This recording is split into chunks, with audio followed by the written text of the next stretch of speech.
할렐루야. 반갑습니다. 먼저 이렇게 저희들을 또 불러주시고 선교 보고할 수 있도록 허락해 주셔서 너무 감사합니다. 특별히 여러분 다 같이 기도해 주셨는데 한 달 전쯤이죠. 사고가 나가지고 참 힘든 가운데 있었을 때 뭐 누구의 가실이냐, 뭐 왜 그렇게 했냐 이렇게 따지지 않으시고 같이 기도해 주시고 또 헌금해 주셔가지고 잘 마무리됐습니다. 그 피해자도 그렇게 나쁜 사람이 아니더라고요. 그래서 잘 합의해서 또 경찰에서도 이제 4만원 범칙금 처분으로 다 마무리되고 전과자 되는 줄 알았어요.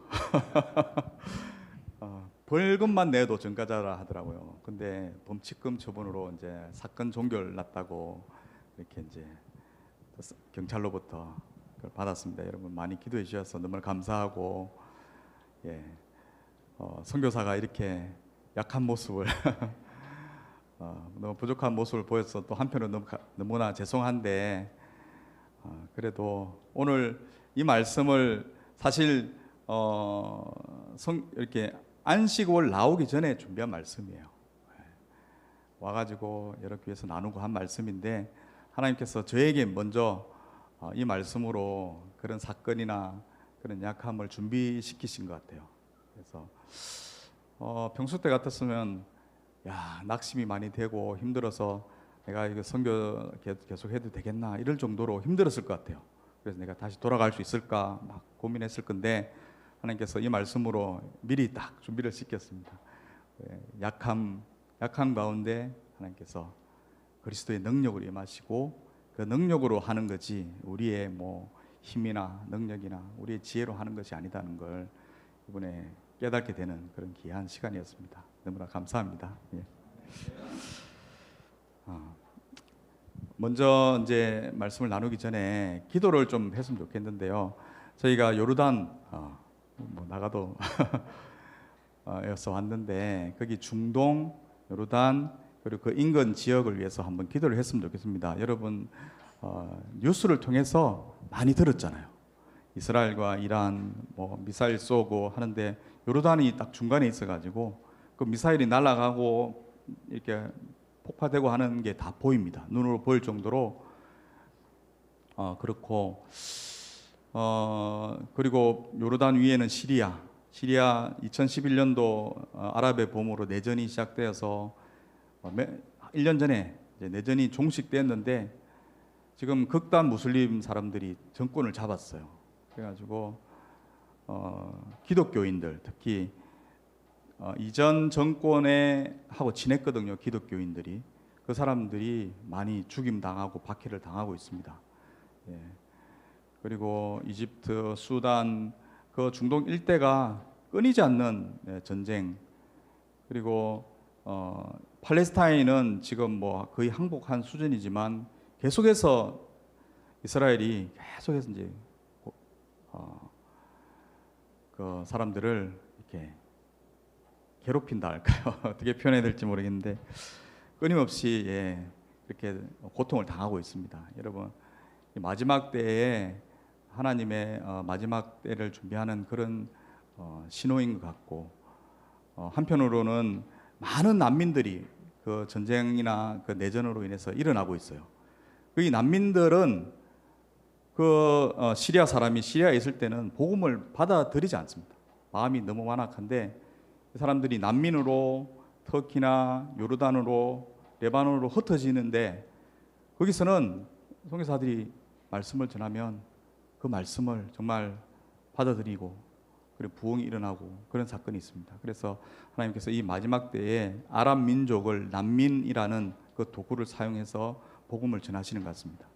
그 고통 당하는 그 고통이 고통으로만 끝나지 않고 그래서 정말 주님을 영접하고 복음을 받아들이는 계기가 될 수 있도록 여러분 기도해 주시고 오늘 말씀 나누는 것들 위해서 기도해 주시기 바랍니다. 다 같이 잠시 기도하고 제가 기도하고 시작하겠습니다. 하나님 아버지 감사합니다. 이렇게 또 우리 이번 주에 우리 교회 하나님께서 부르시고 이렇게 또 나눌 수 있도록 해주신 거 감사합니다. 이 시간 우리 다 함께 기도합니다.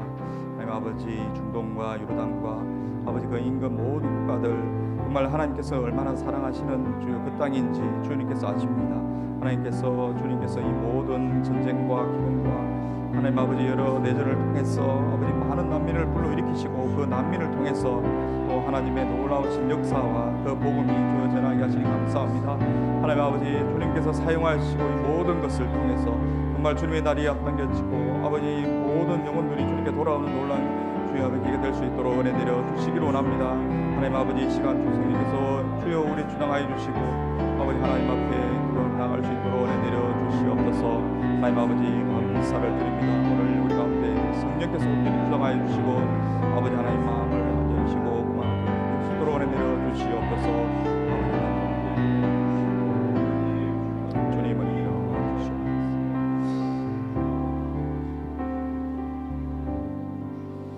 하나님 아버지 감사합니다. 이 시간 또 우리가 사랑하는 우리 지체들 주 성령 안에서 함께 또 모여서 예배드리고 또 중동과 요르단 땅을 위해서 기도하게 하시니 감사합니다. 하나님 아버지 우리가 기도할 때마다 정말 주님의 마음을 부어주십시오.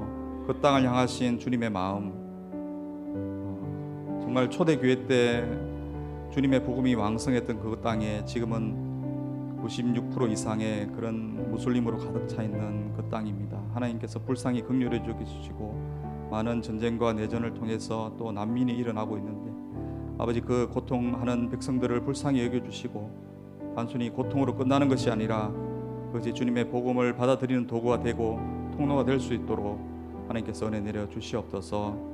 아버지 이 시간 성령께서 함께하여 주시고 입술을 주장하여 주시고 하나님 이 말씀이 각 사람 마음속에 아버지 은혜 되고 하나님 앞에 바로 서는 계기가 될 수 있도록 은혜 내려 주시기를 원합니다.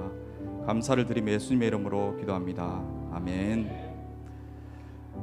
예, 먼저 사역 소개를 했으면 좋겠는데요. PPT를 띄워주시기 바랍니다. 우리 또 김배현 목사님 우리 처음 2013년도 나갈 때부터 얼마나 저희들 위해서 기도하시고 또 이렇게 후원하시고 지금까지 변함없이 해주셨는데 사실은 그 전부터 저희 아내가 이제 호산나교회 대학부 청년부 출신이었는데 우리 또 목사님 거기 청년부 회장도 하시고 제 아내하고도 친했어요. 같이 대학 올라가서 공부도 하고 막 그랬는데 저하고는 또 이제 신대원 처음 이제 인턴 전도사 할 때부터 거의 3년 동안 같이 KTX 타고 합신 신대원 왔다 갔다 하면서 이렇게 공부하고 그랬습니다. 예. 지금까지 이렇게 변함없이 기도해 주신 거 너무 감사드립니다. PPT 좀 보여주시면 감사하겠습니다. 예, 저희가 2013년도에 갔었는데 우리 아이들이 이렇게 많이 컸습니다. 넘겨주시면 우리 아이들 어릴 때 처음 가가지고 우리가 처음 산동네 동안만 쪽에 산동네 살았거든요. 그래서 처음 가서 이제 처음 살았던 집에 팔레스타인 데이라고 있습니다. 그래서 팔레스타인 복장을 입고 사진 찍은 넘겨주세요. 예, 제 아내가 2004년부터 2007년까지 예멘에서 3년 동안 조상 간호사로 사역을 했습니다. 그리고 2007년도에 돌아와가지고 제가 그때 이제 호산나교회 강도사였어요.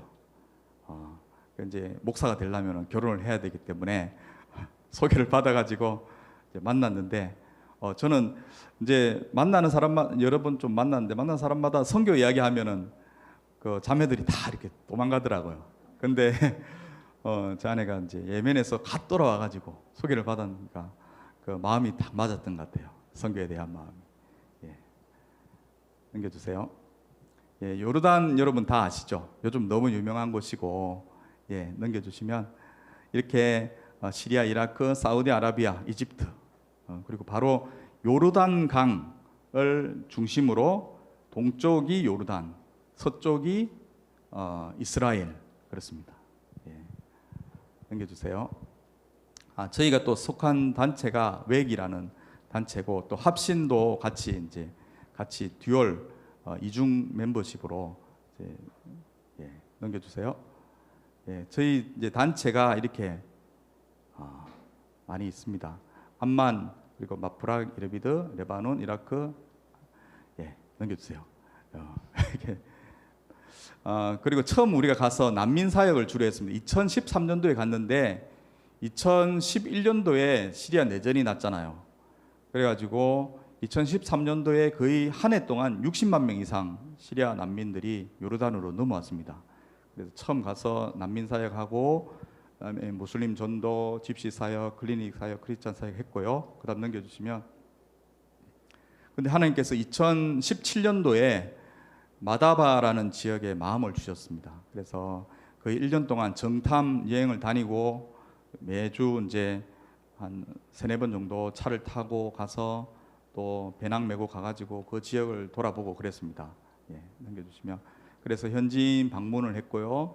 그 어린이 난민 영어 공부도 시키고 지역 조사, 설문 조사도 하고 이렇게 난민들 돌봄 사역도 했습니다. 1년 동안 한 결과, 그다음 넘겨주시면, 마다바에서 교육센터 사업을 해야 되겠다. 이게 2017년도에 세운 계획이었습니다.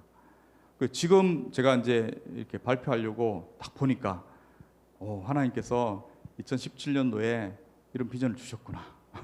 근데 많은 부분이 지금 성취되고 계속 진행되고 있는, 그리고 영어, 한국어를 비롯해 컴퓨터, 음악, 미술, 체육 모든 가르칠 수 있는 센터, 지리적 요충지, 지역의 필요성, 팀 사역, 개인적 비자 필요, 이런 것 때문에 교육센터를 해야 되겠다, 그런 마음을 먹고 기도했는데 지금 대부분 이렇게 그대로 되고 있습니다. 넘겨주시면,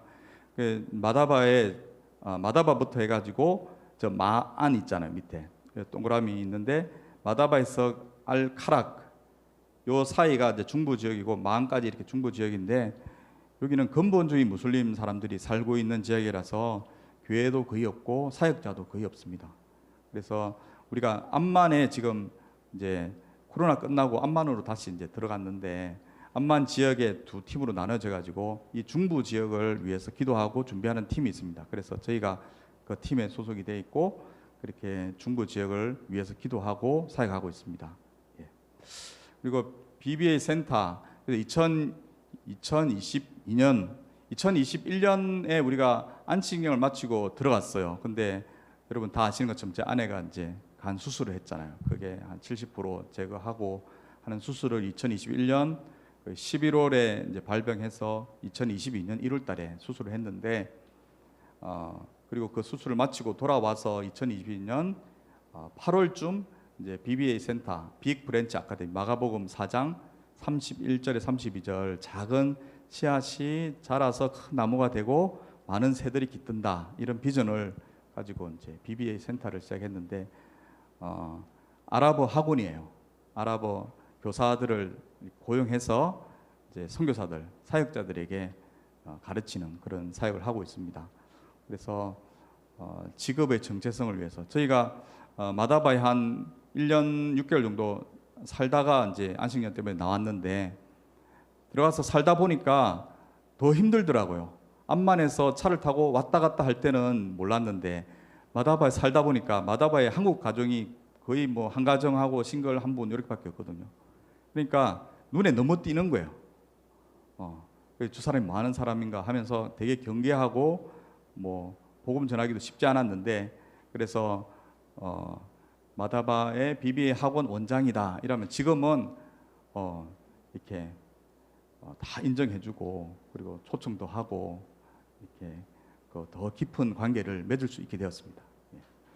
그리고 이제 관문과 같은 도시, 그러니까 보신 것처럼 암만에서 1시간 정도 남쪽으로 내려오는데, 이 지역부터 해서 이제 그 중부 지역은 너무나 삭막한 그런 곳이에요. 그래서 이곳에서 준비를 해서 더 남쪽으로 내려가는 그런 관문과 같은 도시다. 그리고 지역의 일자리 창출하고 이것을 통해서 관계를 더 넓혀갈 수 있는.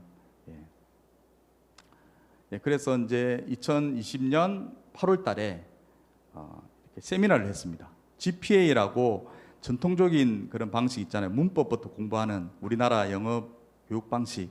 그게 이제 지금은 안 통한다는 거 알고 있잖아요. 근데 GPA 방식은 어린 아이가 부모로부터 이제 말을 듣고 점점 자라면서 말하고 먼저 듣고 1단계는 듣고 2단계 이제 말하기, 그리고 난 다음에 읽고 그다음에 쓰고, 이런 방식으로 하는 게 GPA 방식인데, 그 방식에 대한 세미나를 열었고, 넘겨주시면, 그래서 이제 마다바 지역의 반지하 방 2칸을 빌려가지고 시작을 했어요. 같이 기도를 한 모습이고, 그다음 넘겨주시면 현지 선생님 2분을 고용해가지고, 저 지금 현지인은 목사님 사모님이에요. 그 당시는 전도사님 사모님이었는데, 이제 하고 무슬림 또 자매 1명, 이렇게 2명 고용해가지고 GPA 방식을 가르치면서 우리가 배웠어요. 1단계부터 어떻게 GPA 방식이 뭔지, 그걸 어떻게 해야 된다는 가르쳐 주면서 또 우리가 그것을 통해 배우는 그렇게 준비를 했습니다. 그러다 보니까 이제 약간 시골 지역에 있거든, 마다바가. 그러니까 외국 사람도 없고 학생이 없어요. 그래서 장소도 너무 열악하고 하니까 새로운 장소로 옮겼는데, 이 장소는 넘겨주시면 저 스벤이라고, 저 친구 이제 북유럽 사람인데, 북유럽 사람들이 같이 하고 있는 북유럽 YM 사람들인데, 그 사람들이 하고 있는 그 센터를 우리가 빌렸어요. 보니까 저녁 시간밖에 사용 안 하더라고요. 그래서 아침 시간에 우리가 좀 사용하자 해가지고, 아침에는, 오전 시간에는 우리가 아랍어 학원하고, 그리고 저녁 타임에는 영어하고 뭐 아트 클래스 하고 그렇게 합니다. 근데 이제 이 팀이 내년 2월까지 하고 여름에 철수를 한답니다. 그래서 우리가 이 사역을 다 받기로 원해요. 이분들이 받기로 원하는데 기도하고 있습니다. 사실 이제 아랍어 사역도 되게 벅차거든요, 제 능력 안에서는. 근데 이제 영어도 해야 되고 한글도 해야 되고 뭐 아트 클래스도 해야 되는데, 그걸 우리가 다 할 수 없고, 이제 하나님께서 이제 동력자들을 붙여주시면 이 센터에서 같이 사역을 할 수 있을 것 같아요. 그리고 이제 온라인 클래스를 열었습니다. 그러니까 처음에는 아는 분들이 암만에서 막 차를 타고 1시간 동안 와서 배우고 갔어요. 근데 거기 한계가 있더라고요. 그래서 이제 학생들이 다 떨어지는데, 이제 2024년 1월 달에 호주 본부에서 이제 좀 지원을 받아가지고 컴퓨터 몇 대 해가지고 온라인 수업을 시작했는데, 그때부터 아주 이제 잘 하고 있습니다. 그래서 지금은 노르웨이에서도 하고 있고, 미국에서도 하고 있고, 한국에서도 하고, 우리 마다바뿐만 아니고 아까 마프락 뭐 이르비드에서도 수업을 하고, 뭐 다양하게 한국 사람뿐만 아니고 뭐 미국 사람도 있고요, 중국 사람도 있고, 다양한 사람들이 지금 이 학원에서 공부를 하고 있습니다. 그래서 BBA 비전이 이렇습니다. 그다음 넘겨주시면, 그래서 현재 우리 교사들 4명인데 2명은 팔레스타인계 요르단 사람, 그리고 2명은 시리아 사람입니다. 사연이 많아요. 저희 아내가 나중에 식사할 때 들어보시면 재밌고, 1명은 이혼하고, 한 명은 결혼했고, 1명은 약혼했고, 1명은 또 시리아 돌아가고, 사연이 많지만 그래도 참 우리 쌤들, 처음에 여기 2분, 저기 왼쪽에서 2번째 있는 시리아 자매는 외국 사람들을 만난 적이 거의 없다 하더라고요. 그래서 아랍어 전공자인데, 근데 이제 우리 학원에 처음 일하겠다고 왔는데 엄마 손잡고 왔더라고. 그래가지고 이제 눈도 제대로 못 맞추고, 밥을 같이 먹는데 밥도 못 먹더라고요. 밖에서는 우리가 먹어본 적도 없다고 하면서, 그 정도로 폐쇄적이고 두려움이 많은 그런 자매였는데, 지금 거의 1년을 같이 공부해. 지금은 너무 잘해요. 너무 이렇게 잘 가르치고 같이 밥도 잘 먹고, 그리고 이제 결혼하라고 주변에서 소개가 막 들어와가지고 결혼까지 잡았는데, 자기는 결혼 안 하겠다, 파혼하고 나는 좀 더 내 전공을 살려서 일하고 싶다 해가지고, 그렇게 변화되는 모습이 너무나 보기 좋더라고요. 그다음 넘겨주시면, 그래서 이제 이 4명의 쌤들을 데리고 하나님 나라에 대해서 이제 이야기를 했어요. 그건 이제 말씀 중에 좀 나눌 겁니다. 그래서 이분들이 무슬림이잖아요. 근데 대부분의 학생은 기독교인이고 외국인인데 그러면 우리가 같은 학원을 어떻게 학원에서 공통점을 찾고 서로 이해하고 그래야 되지 않겠냐 하면서 이제 이 하나님 나라에 대해서 이야기하기 시작했는데 한 2달 정도 같이 이야기를 했습니다. 예, 넘겨주세요. 그리고 이제 마다바 지역에 있는 시리아 난민 가정을 이제 방문하고 있는데 그 중에 한 가정인데 지금 제 아내 바로 옆에 있는 저 자매가 애들만 4명 있고 자기 동생이 3명 있어요. 근데 부모는 다 시리아에서 이제 폭격을 받아가 다 죽었어요. 형제도 죽고 혼자 이제 난민으로 왔는데 남편은 또 독일에 가 있습니다. 독일에서 가지도 못하고 오지도 못하고 지금 난민 자격도 다 상실됐잖아요. 빨리 시리아로 돌아가라 하는데 그렇게 돌아와 버리면은 지금까지 기다린 게 아무것도 안 되잖아요. 그래서 이렇게 힘들게 살고 있는데 저희하고 이제 성경을 읽기 시작했습니다. 너무 이제 좋아하고 성경을 우리는 조심스럽게 우리 성경 한번 읽어볼래? 이러니까 당연히 읽자고 하면서 너무 재밌게 읽고 있고 아이들까지 다 나와서 같이 읽고 이렇게 걸어가면서 이렇게 이제 글자도 가르쳐주면서 그렇게 하고 있습니다. 그리고 이제 현지 교회도 저희가 매주 이제 가서 같이 예배를 드리고 있습니다. 저 뒤에 이제 목사님 사모님 있죠. 넘겨주시고 그리고 이제 단기팀도 와서 이렇게 했습니다. 방문했는데 우리 교회도 한번 단기팀 오시면 잘 안내해드리겠습니다. 그다음 넘겨주세요. 오늘 말씀 이제 나누도록 하겠습니다. 아까 말씀드린 것처럼 정말 이 말씀이 이번 여름 저 안식월 사실 이제 우리 아이들 딸 위해서 상담받고 이제 뭐 이렇게 하려고 왔는데 나올 때 되니까 우리 딸이 뭐 이제 정상이 된 거예요. 벌써 이제 정신이 들어와가지고 공부 열심히 하는데 다른 사건이 터진 거잖아요. 그래 사고 나고 이래서 하나님이 이제 다루시려고 한 부분이 또 따로 있었겠구나 그런 생각이 들고 지난주 저희가 선교 한국 대회를 갔습니다. 선교 한국 대회 저희 딸을 데리고 둘이 같이 갔어요. 다양한 강사님들 정말 젊은 층들이 좋아하는 그런 강사들이 나와가지고 막 말씀을 강력하게 전하는데 저도 선교 한국 처음이에요. 제 아내는 옛날 한 20년 전에 선교 한국 참여해가지고 거기서 막 은혜 받아가지고 내가 젊음에 11조를 바치겠습니다 이래가지고 이제 예면을 갔는데 저는 선교 한국 처음이고 그냥 신학교 공부하다가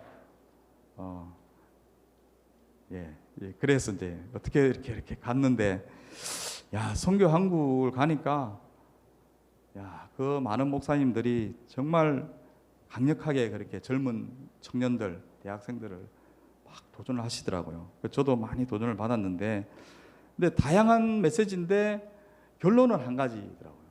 그게 뭐냐면은 어떤 분은 선교는 우리가 할 수 있는 게 아니다. 선교는 인간이 할 수 있는 게 아니다. 인간이 할 수 없는 일을 하나님께서 그냥 하라고 했기 때문에 하나님께서 함께 하시지 않으면 도저히 할 수 없는 일이다. 또 어떤 분은 우리가 할 수 있는 거는 오직 하나님 앞에 엎드리는 것밖에 없지 뭐 우리가 할 수 있는 게 아무것도 없다.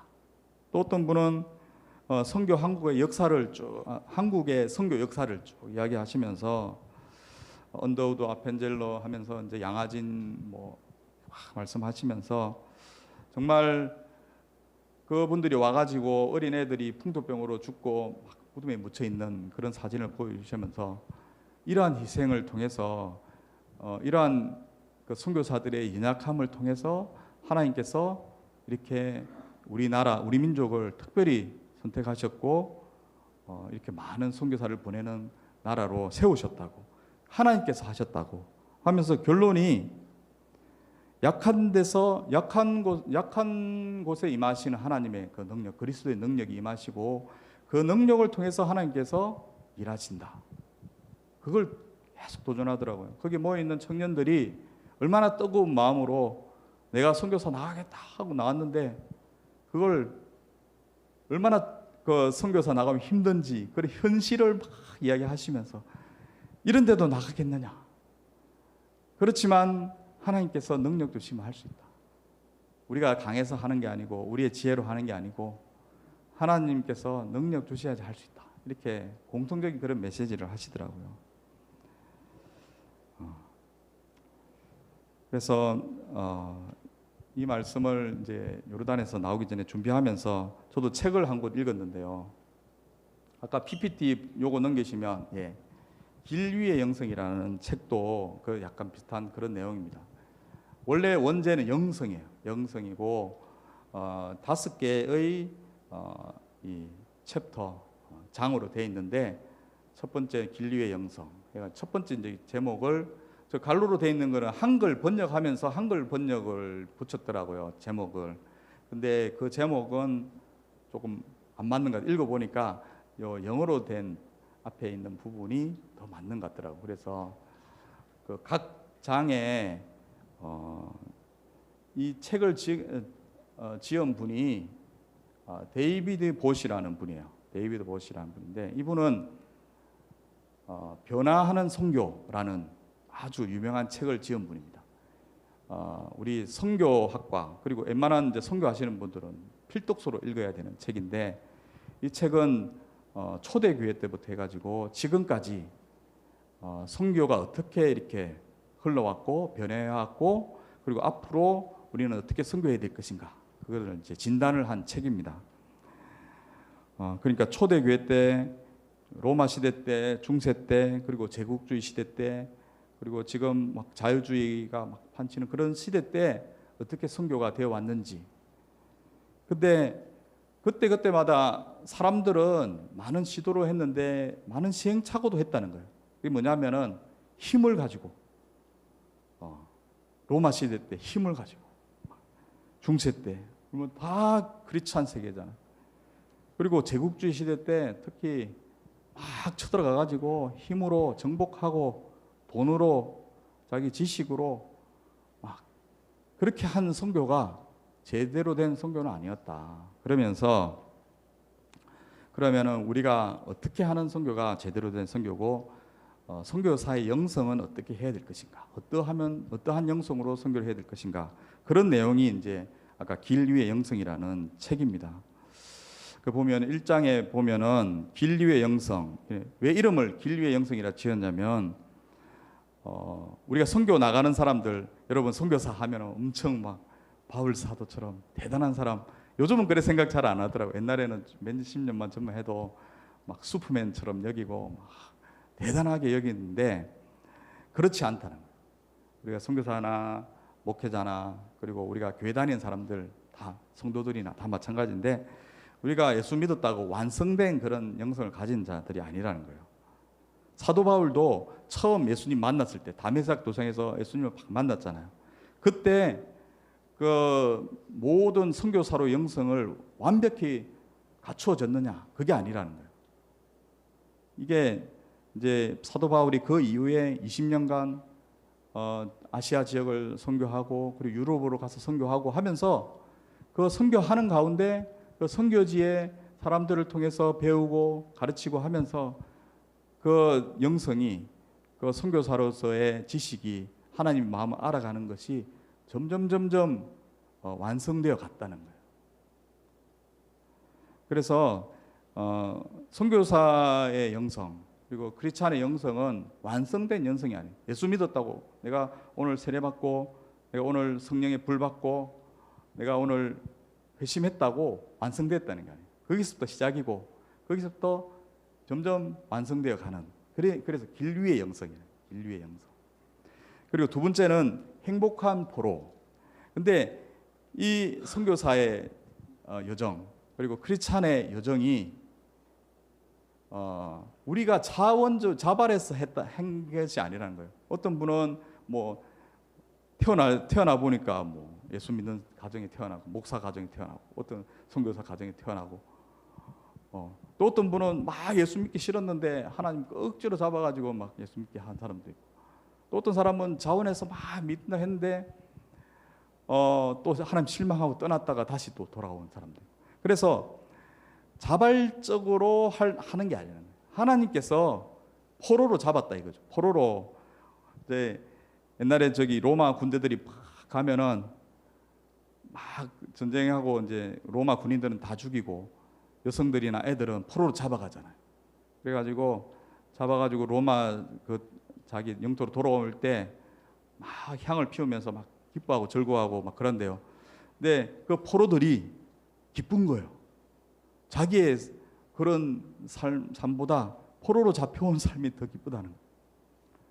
우리가 그렇다는 거예요. 우리가 선교사로 나가도 어쩌다 보니까 땀 흘려가지고 선교 나가가지고 막 힘든데 내가 막 자원해서 한 것도 아닌데 와 보니까 좋다 이거지. 그래서 행복한 포로라는 행복한 포로. 그리고 이제 세 번째는 그리스도의 대사. 그러니까 선교사가 하는 역할이 복음을 전하는 거잖아요. 근데 그 복음이 그냥 단순히 복음의 내용만을 통과시키는 파이프 같은 역할이 아니라는 거예요. 복음을 전하는 전달자가 인격이 같이 그 복음의 본과 같이 흘러가야 된다. 그래서 준비가 필요한데 뭐 신학적인 준비, 복음을 전하는 스킬 뭐 이런 것도 준비돼야 되겠지만 그보다 더 중요한 게 뭐냐면은 자기를 부인할 수 있는 능력이랄까요? 자기를 부인할 수 있는 것을 준비해야 돼요. 그러니까 기꺼이 내가 아무것도 아닌 존재가 될 수 있는 그런 인격을 준비해야 된다. 그렇지 않으면은 내가 나의 능력으로 할 수 있다. 이런 사람은 어떤 사람이라고요? 그 사람은 장사꾼일 수 있다. 장사꾼. 막 선교지 나가가지고 내가 막 해가지고 만들어가지고 막 사람들한테 알리고 이건 장사꾼이지 선교사가 아니라. 그래서 우리가 준비할 것은 기꺼이 아무것도 아닐 수 이어도 문제가 없을 정도로의 인격. 선교사뿐만 아니에요. 교회도 마찬가지, 성도도 마찬가지, 목사님도 마찬가지. 자, 그리고 네 번째는 그리스도를 위한 그대의 종. 이거는 이제 현지 선교지 안에 현지 교회하고 관계인데 선교사는 많은 내용이 있지만 선교사는 운전수가 아니다는 거예요. 자기가 이제 선교지 가가지고 교회를 만들었어요, 세웠어요. 근데 그 교회에 자기가 주도해가지고 끌고 가는 운전자가 아니다. 선교사는 스페어 타이어다. 이런 마음을 가져야 돼요. 스페어 타이어. 그러니까 이제 교회를 처음에 가서는 세워야 되겠죠. 현지인들을 막 전도해가지고 모아가지고 교회를 만들었으면 이제 그 리더십을 현지 사람한테 넘겨줘야 돼. 넘겨주고 그 현지 사람들이 알아서 이끌어 가도록 이렇게 방치는 아니에요. 스페어 타이어로 딱 붙어가지고 있다가 타이어가 빵꾸 나거나 문제가 생기면 가서 이렇게 땜빵하는 그런 자가 선교사다. 여러분 이제 순장님들도 스페어 타이어인 거예요. 막 순장님이 막 끌고 가가지고 자기가 막 원하는 방향대로 어떻게든 만들어 보려는 게 아니고요. 성령님께 맡겨드리고 그 순이 어떻게 흘러가는가 지켜보면서 혹시 문제가 생기면 가서 이제 도와주고 그런 역할이라는 거예요. 근데 이 앞에 네 가지는 마지막 약함의 용기, 약함에서 비롯되는 거예요. 약함. 그러니까 우리가 선교사는 완성된 연성을 가지지 않았고 그리고 내가 수동적이라는 걸 인정하고 기꺼이 자기를 부인할 준비가 되어 있고 스페어 타이어, 주도권을 내려놓을 수 있는 것은 우리가 약해질 수 있어야지 가능하다. 근데 약해지는 것은 정말 쉽지 않다는 거예요. 쉽지 않다. 지금 세상은 어떻습니까? 세상은 무시당하면 안 되잖아요. 약해지면 밟히잖아요. 직장에서 허점을 보이거나 다른 사람한테 허점을 보이거나 자기의 약점을 나누거나 하면 그게 꼬투리가 되어서 밟힐 수도 있는 거예요. 그래서 힘, 능력, 돈, 학벌 이런 걸 자랑해야 되고 자신을 PR해야 되고 힘을 가져야 되는데 그리고 우리 인간의 본성하고도 안 맞는 거예요. 인간의 본성은 어떻게든 자기가 돋보이고 싶잖아요. 근데 그래서 약함에는 용기가 필요해요. 용기. 자, 그래서 오늘 이 말씀을 딱 듣고 이제 내가 약해져야 되겠다. 가지고 내일 당장 이제 직장 가서 막 약해질 수 있을까요? 이제 교회 안에서도 우리 장로님 계신지 모르겠는데 장로님 내가 한마디 해야지. 근데 내가 말 안 하고 그냥 섬길 수 있을까요? 그건 쉽지 않을 것 같아요. 근데 이것이 어떻게 가능할까? 이것이 어떻게 예수님처럼 약해지고 종이 되고 이것이 우리가 어떻게 가능할까 생각을 해봤습니다.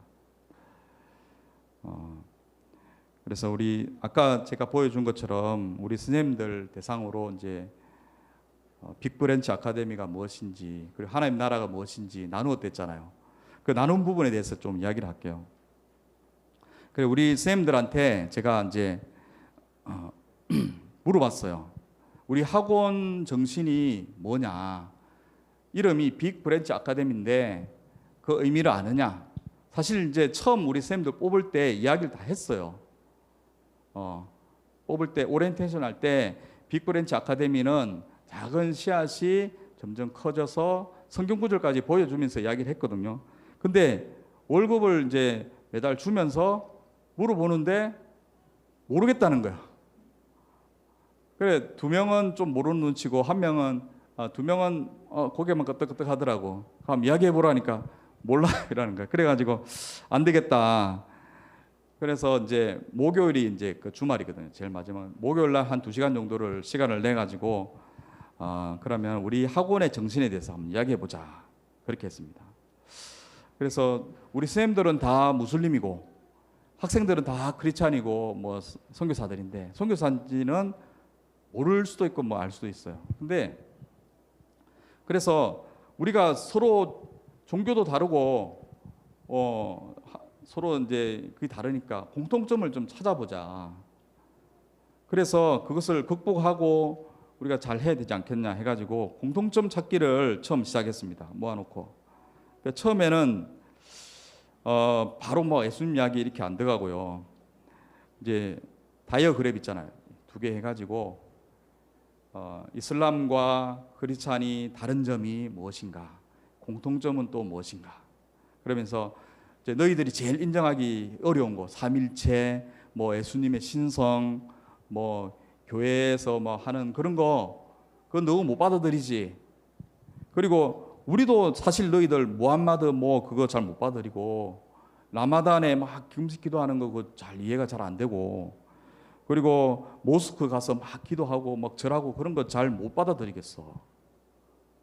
근데 거기에 집중하면 우리가 공통점을 서로 다른만을 강조하다 보면은 갈등하잖아. 그러니까 우리가 이게 공통점을 좀 찾아보자 그랬어요. 그러니까 너희들 라마단 기도하는데 그러면은 우리도 기도해.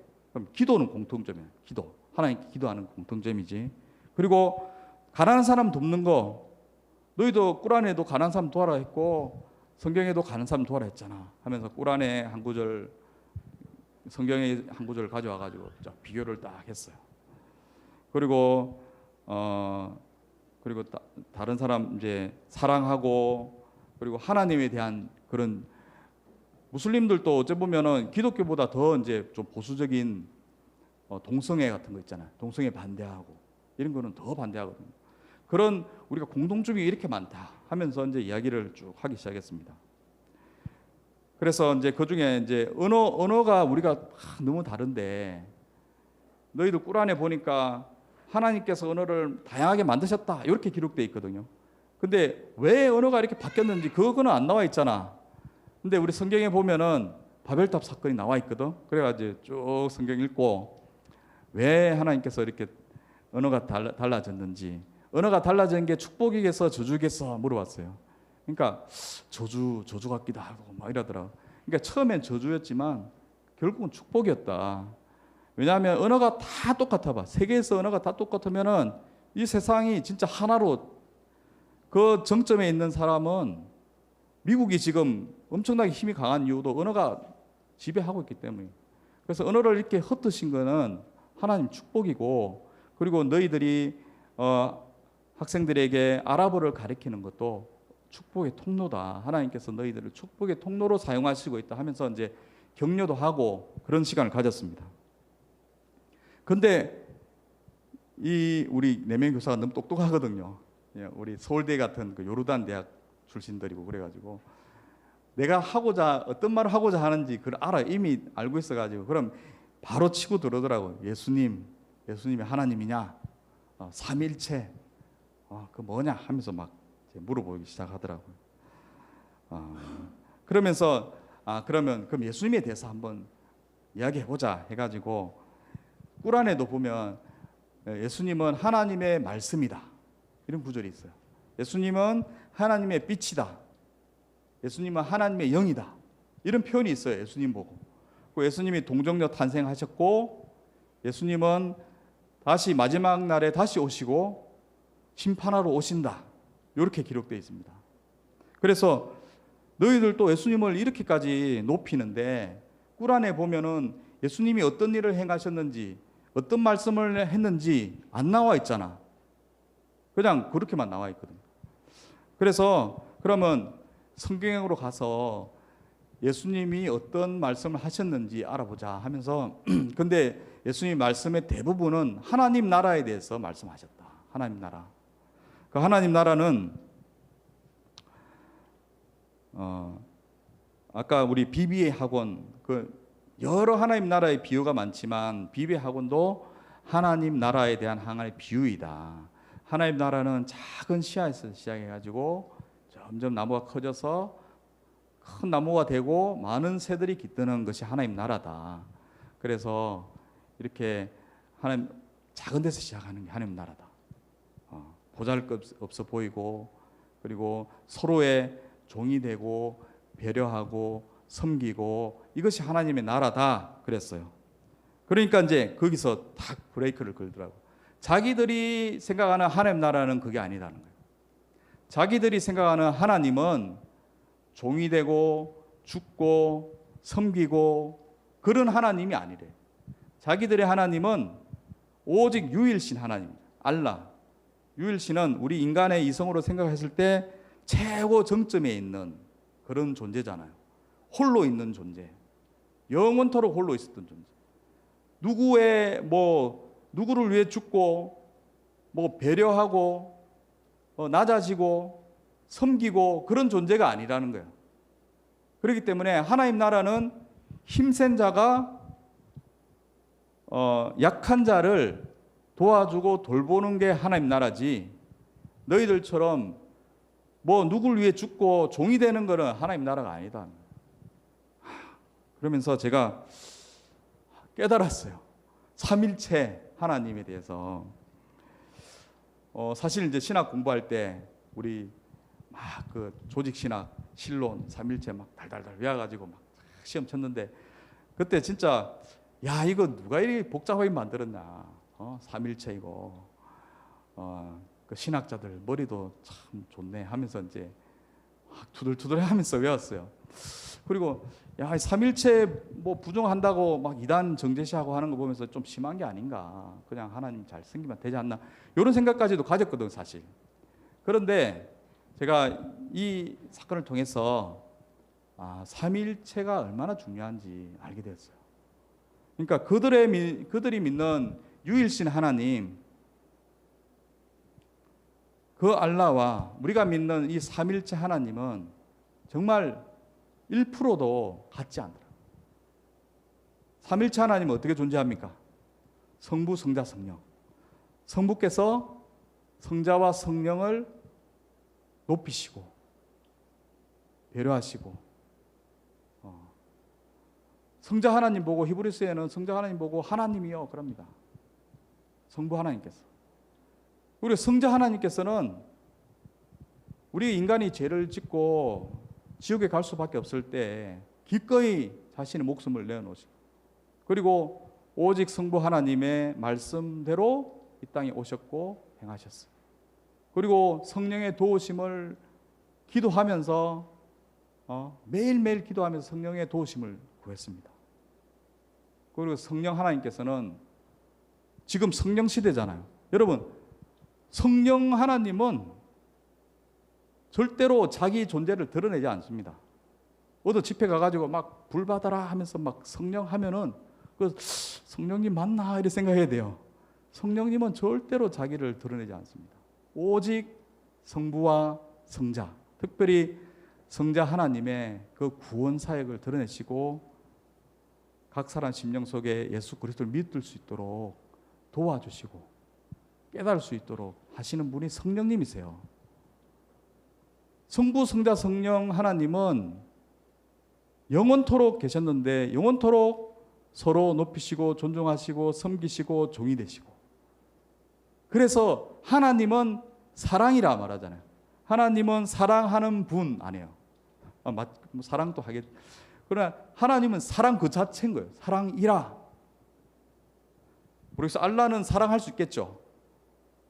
지극히 높은 신인데 인간을 근데 인격적으로 사랑할 수 없어요. 왜냐하면 지극히 높은 존재이기 때문에 인간과 인격적인 관계를 할 수 없는, 그냥 우리 머릿속에 있는 이상적인 철학적인 존재예요. 근데 우리 삼일째 하나님은 사랑으로 사랑이시고 그 사랑의 하나님이 우리를 위해서, 우리 인간을 위해서 아들을 보내셨고 십자가에 돌아가셨고 그 십자가의 구원의 사건을 믿을 수 있도록 도와주시고 우리 감동시키시는 그런 분이십니다. 그러니까 삼일체 하나님이 지식으로가 아니라 체험으로 제 마음속에 막 와닿더라고요. 그러면서 성경을 읽을 때 모든 성경 구절 구절이 삼일체가 아니면 해석이 안 돼요. 삼일체가 안 돼요. 그냥 알라 이슬람에서 말하는 알라의 관점으로 보면은 성경이 하나도 이해가 안 돼요. 그래서 그 하나님을 제가 말하고 싶은 게, 그 하나님을 우리가 섬기고 그 하나님의 존재하는 방식대로 우리가 존재한다면 기꺼이 약해질 수 있는 거예요. 하나님 그래 존재하셨으니까. 하나님이 그래 존재하시거든요. 하나님이 그렇게 일을 하시거든요. 우리가 그 하나님을 섬긴다 하면서 알라를 섬기는 것처럼 하면 안 되겠죠. 교회에 보면은 막 두 파로 나뉘어가지고 장로파, 목사파 나뉘어 막 싸우잖아요. 그거는 삼일체 하나님을 섬기는 게 아니고 알라신을 섬기는 겁니다. 내가 볼 때는. 삼일체 하나님을 섬기는 교회는 어떤 교회일까요? 기꺼이 종이 되고 자신의 연약함을 나눌 수 있는 교회예요. 자신의 연약함을 나누어도 전혀 부끄럽지 않은. 왜냐하면 하나님도 그러셨거든요. 그게 하나님의 교회의 방식이고 하나님 일하는 방식이고 하나님께 그렇게 존재하시기 때문에. 가정에서도 마찬가지죠. 가정에서도 뭐 싸울 수도 있겠지. 자녀들끼리 가끔 싸울 수 있겠지만 그래도 뭐 가정에 있는 아빠가 모든 권력을 다 잡고 그냥 억압하고, 이거는 이제 알라를 믿는 가정이겠죠. 근데 정말 삼일째 하나님을 섬기는 가정은 그러지 않겠죠. 서로 아빠가 자녀들을 섬길 수 있고 부인을 섬길 수 있고 엄마도 그렇고 자녀들도 그렇고 서로 섬기고 서로 존중하는. 직장도 마찬가지고요. 정부도, 우리 정부도 지금 잘 돼 있잖아요. 행정부, 사법부, 입법부, 이 세 개 부서가 서로 존중한다면은 이런 혼란이 없겠죠. 모든 이 세상의 모든 존재 방식이, 모든 일하는 방식이 삼일체 하나님의 존재 방식대로 존재한다면 이 세상은 정말 하나님 나라가 될 거예요. 하나님 나라, 하나님께서 다스리는.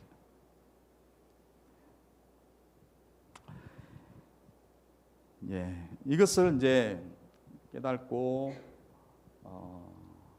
이런 관점으로 이번 성경 한국 때도 그렇고 성경 일대도 그렇고 이번에 일어난 사건도 그렇고 모든 것을 바라볼 때에 정말 너무나 자연스럽게 하나님을 이해할 수 있게 되고 하나님께 순종할 수 있게 되고 기꺼이 저도 이제 요르단 돌아가면 다시 우리 외 단체는 이제 좀 그거거든요. 팀 사역이에요. 팀으로 하는데 좀 안 맞는 불편한 사람도 있긴 하고 막 그래요. 그럼 그래도 기꺼이 예, 맞출 수 있고 내가 먼저 죽을 수 있고 그럴 수 있을 것 같습니다. 예. 여러분도 그 삼일째 하나님의 존재하신 방식대로 살고 승리하는 여러분 되었으면 좋겠습니다. 그 기도 제목